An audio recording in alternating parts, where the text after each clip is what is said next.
नमस्कार दोस्तों, आज हम अध्याय त्रिभुज के बारे में जानेंगे।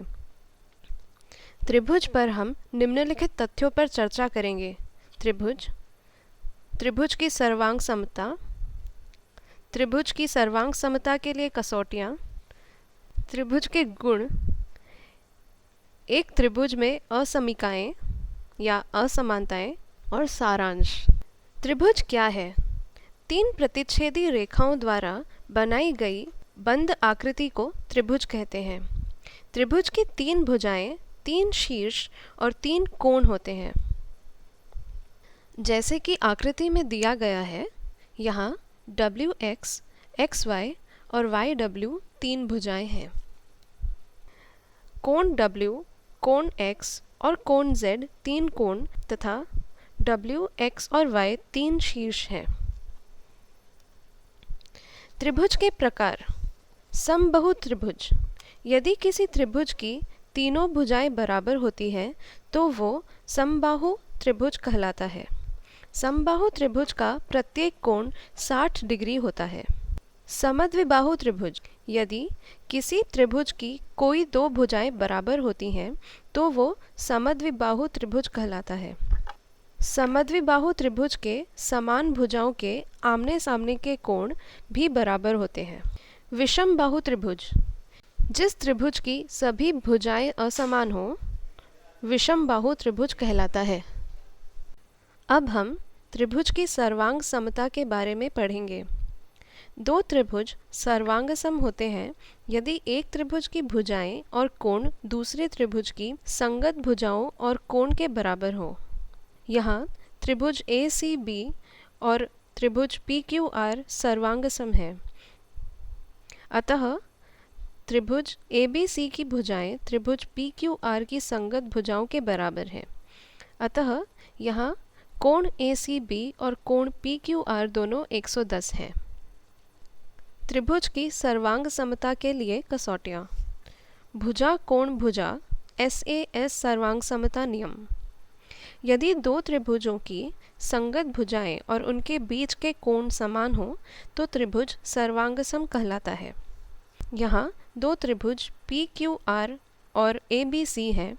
यहाँ कोण P बराबर कोण A और कोण Q बराबर कोण C है और PQ बराबर AC है। अतः त्रिभुज PQR और त्रिभुज ABC सर्वांगसम है। कोण भुजा कोण या ASA सर्वांग समता नियम। एक त्रिभुज के दो कोण और उसकी अंतः भुजा दूसरे त्रिभुज के दो कोण और उनकी अंतः भुजा के बराबर होती है। जैसे कि आकृति में दिखाया गया है, हमने दो त्रिभुज WXY और PQR बनाया है, जहाँ WY बराबर PR और WX बराबर PQ है। कोण भुजा कोण या ASA सर्वांग समता।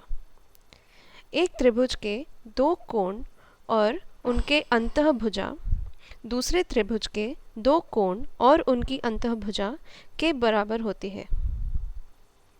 जैसे कि आकृति में दिया है, हमने दो त्रिभुज WXY और PQR बनाए हैं, जहाँ WY बराबर PR और WX बराबर PQ है।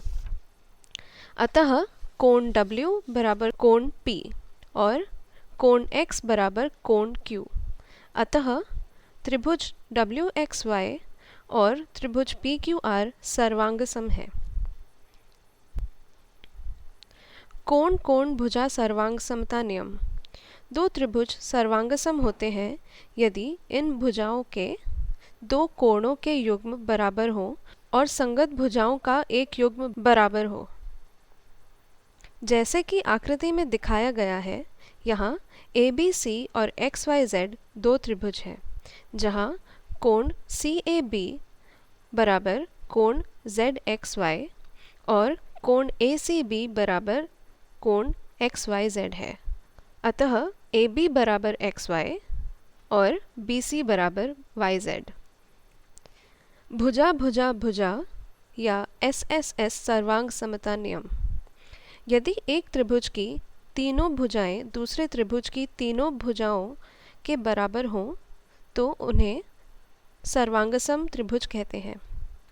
यहाँ WXZ और ZXY दो त्रिभुज हैं, जहाँ WX बराबर XY बराबर 4 सेंटीमीटर है और WZ बराबर ZY बराबर 3 सेंटीमीटर है।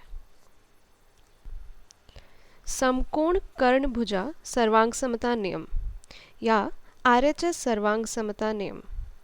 यदि दो समकोण त्रिभुजों में एक त्रिभुज का कर्ण और एक भुजा क्रमशः दूसरे त्रिभुज के कर्ण और एक भुजा के बराबर हो तो त्रिभुज सर्वांगसम होते हैं, जैसे कि आकृति में दिया गया है।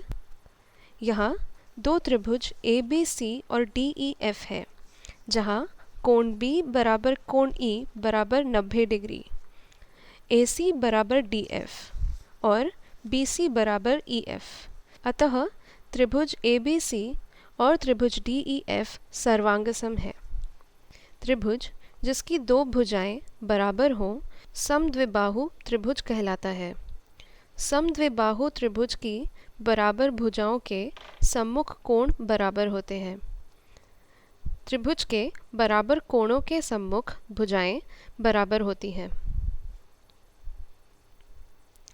एक त्रिभुज में असमीकाएं। यदि किसी त्रिभुज की दो भुजाएं असमान हों तो लंबी भुजा के सामने का सम्मुख कोण बड़ा होता है। किसी त्रिभुज में बड़े कोण की सम्मुख भुजा बड़ी होती है। त्रिभुज की किन्हीं दो भुजाओं का योग तीसरी भुजा से बड़ा होता है। और अब अंत में सारांश। इस अध्याय में हमने मुख्य रूप से त्रिभुज की सभी अवधारणाओं की चर्चा की है। अध्याय को समझने के लिए हमने प्रश्नों का गठन किया है। ये प्रोजेक्ट भारत सरकार के MHRD के ICT के माध्यम से राष्ट्रीय साक्षरता मिशन द्वारा समर्थित है। अधिक जानकारी के लिए हमें दिए गए ईमेल ID पर मेल करें। हमसे जुड़ने के लिए धन्यवाद।